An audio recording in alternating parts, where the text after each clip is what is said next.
بسم اللہ الرحمن الرحیم۔ آپ کے بچے بھلے آپ سے پوچھے یا نہ پوچھے، آپ انہیں یہ ضرور بتایا کیجئے کہ ہم فلسطین سے اس لیے محبت کرتے ہیں کہ یہ فلسطین انبیاء علیہ السلام کا مسکن اور سرزمین رہی ہے۔ حضرت ابراہیم علیہ السلام نے فلسطین کی طرف ہجرت فرمائی۔ اللہ تبارک و تعالی نے حضرت لوط علیہ السلام کو اس عذاب سے نجات دی جو ان کی قوم پر اسی جگہ نازل ہوا تھا۔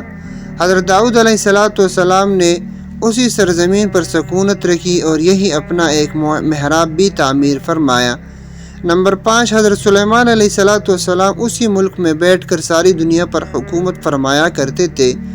نمبر 6، چیونٹی کا وہ مشہور قصہ جس میں ایک چیونٹی نے اپنے باقی ساتھیوں سے کہا تھا، اے چیونٹیوں اپنی بلوں میں گھس جاؤ، یہی اس ملک میں واقع عسقلان شہر کی ایک وادی میں پیش آیا تھا جس کا نام بعد میں وادی النمل چیونٹیوں کی وادی رکھ دیا گیا تھا۔ نمبر 7، حضرت زکریا علیہ السلام کا محراب بھی اسی شہر میں ہے۔ نمبر 8، حضرت موسیٰ علیہ السلام نے اسی ملک کے بارے میں اپنی ساتھیوں سے کہا تھا کہ اس مقدس شہر میں داخل ہو جاؤ۔ انہوں نے اس شہر کو مقدس، اس شہر کے شرک سے پاک ہونے کا اور انبیاء علیہ السلام کا مسکن ہونے کی وجہ سے کہا تھا۔ نمبر 9، اس شہر میں کئی معجزات وقوع پذیر ہیں جن میں ایک کنواری بی بی حضرت مریم علیہ السلام کی بطن سے حضرت عیسیٰ علیہ السلام کی ولادت مبارک بھی ہے۔ نمبر 10، حضرت عیسیٰ علیہ السلام کو جب ان کی قوم نے قتل کرنا چاہا تو اللہ تبارک و تعالی نے انہیں اسی شہر سے آسمان پر اٹھا لیا تھا۔ نمبر 11، ولادت کے بعد جب عورت اپنی جسمانی کمزوری کی انتہا پر ہوتی ہے، ایسی حالت میں بی بی مریم کا کھجور کے تنے کو ہلا دینا بھی ایک معجزہ الہی ہے۔ نمبر 12، قیامت کی علامات میں سے ایک حضرت عیسیٰ علیہ السلام کا زمین پر واپس تشریف اسی شہر کے مقام سفید مینار کے پاس ہوگا۔ نمبر 13، اسی شہر کی ہی مقام باب لط پر حضرت عیسیٰ علیہ السلام مسیح دجال کو قتل کریں گے۔ نمبر 14، فلسطین ہی ارض محشر ہے۔ نمبر 15، اسی شہر سے ہی یاجوج و ماجوج کا زمین میں قتال اور فساد کا کام شروع ہوگا۔ نمبر 16، اس شہر میں وقوع پذیر ہونے والے قصوں میں سے ایک قصہ طالوت اور جالوت کا بھی ہے۔ نمبر 17، فلسطین کو نماز کی فرضیت کے بعد مسلمانوں کا قبلہ اول ہونے کا اعزاز بھی حاصل ہے۔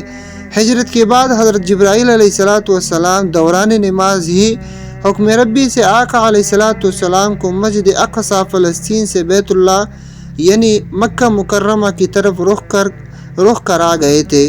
جس مسجد میں یہ واقعہ پیش آیا وہ مسجد آج بھی مسجد قبلتین کہلاتے ہیں۔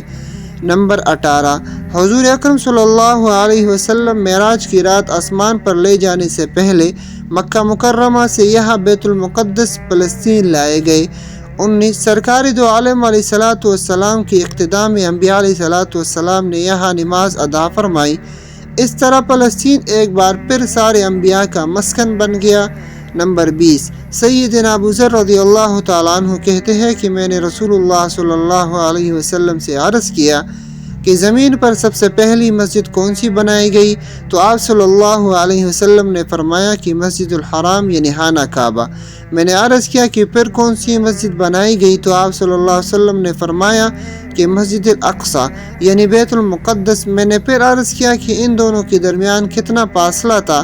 آپ صلی اللہ علیہ وسلم نے فرمایا کہ 40 برس کا، اور تو جہاں بھی نماز کا وقت پالے وہی نماز ادا کر لے، پس وہ مسجد ہی ہے۔ وصال حبیبنا صلی اللہ علیہ وسلم کے بعد حضرت ابوبکر رضی اللہ تعالیٰ عنہ کو ارتداد کے فتنہ اور دیگر کئی مشاکل سے نمٹنے کے لیے عسکری اور افرادی قوت کی اشد ضرورت کے باوجود بھی ارض شام فلسطین کی طرف آپ صلی اللہ علیہ وسلم کا تیار کردہ لشکر بھیجنا بھی ایک ناقابل فراموش حقیقت ہے۔ اسلام کی سنہری دور فاروقی میں دنیا بھر کی فتوحات کو چھوڑ کر محض فلسطین کی فتح کے لیے خود سیدنا عمر کا چل کر جانا اور یہاں پر جا کر نماز ادا کرنا اس شہر کی عظمت کو اجاگر کرتا ہے۔ دوسری بار بعین ہی معراج کی رات بروز جمعہ 27 رجب 583 ہجری کو صلاح الدین ایوبی کے ہاتھوں اس شہر کا دوبارہ فتح ہونا بھی ایک نشانی ہے۔ بیت المقدس کا نام قدس قرآن سے پہلے تک ہوا کرتا تھا۔ قرآن نازل ہوا تو اس کا نام مسجد اقصی رکھ گیا۔ قدس اس شہر کی اس تقدیس کی وجہ سے ہے جو اسی دوسری شہروں سے ممتاز کرتی ہے۔ اس شہر کے حصول اور اسے رومیوں کی جبر و استبداد سے بچانے کے لیے 5000 سے زیادہ صحابہ کرام رضی اللہ مجمعین نے جام شہادت نوش کیا، اور شہادت کا باب آج تک بند نہیں ہوا، سلسلہ ابھی تک چل رہا ہے۔ یہ شہر اس طرح شہیدوں کا شہر ہے۔ مسجد اقصی اور بلاد شام کی اہمیت بالکل حرمین الشریفین جیسی ہی ہے۔ جب قرآن پاک کی یہ آیات والتین والزیتون وطور سینین وہذا البلد الامین نازل ہوئی تو ابن عباس کہتے ہیں کہ ہم نے بلاد شام کو التین انجیر سے، بلاد فلسطین کو زیتون سے، اور طور سینین کو مصر کی پہاڑ کو طور جس پر جا کر حضرت موسیٰ علیہ السلام اللہ پاک سے کلام کیا کرتے تھے سے استدلال کیا۔ اور قرآن پاک کی آیات مبارکہ وَلَقَدْ كَتَبْنَا فِي الزَّبُورِ مِن بَعْدِ الذِّكْرِ إِنَّ الْأَرْضَ يَرِثُهَا عِبَادِيَ الصَّالِحُونَ سے یہ استدلال لیا گیا کہ امت محمد صلی اللہ علیہ وسلم کی حقیقت میں اس مقدس سرزمین کی وارث ہے۔ فلسطین کی عظمت کا اندازہ اس بات سے بھی لگایا جا سکتا ہے یہاں پر پڑھی جانے والی ہر نماز کا اجر 500 گنا بڑھا کر دیا جاتا ہے۔ نوٹ: تحریر معلوم نہیں کس کی ہے، لیکن چونکہ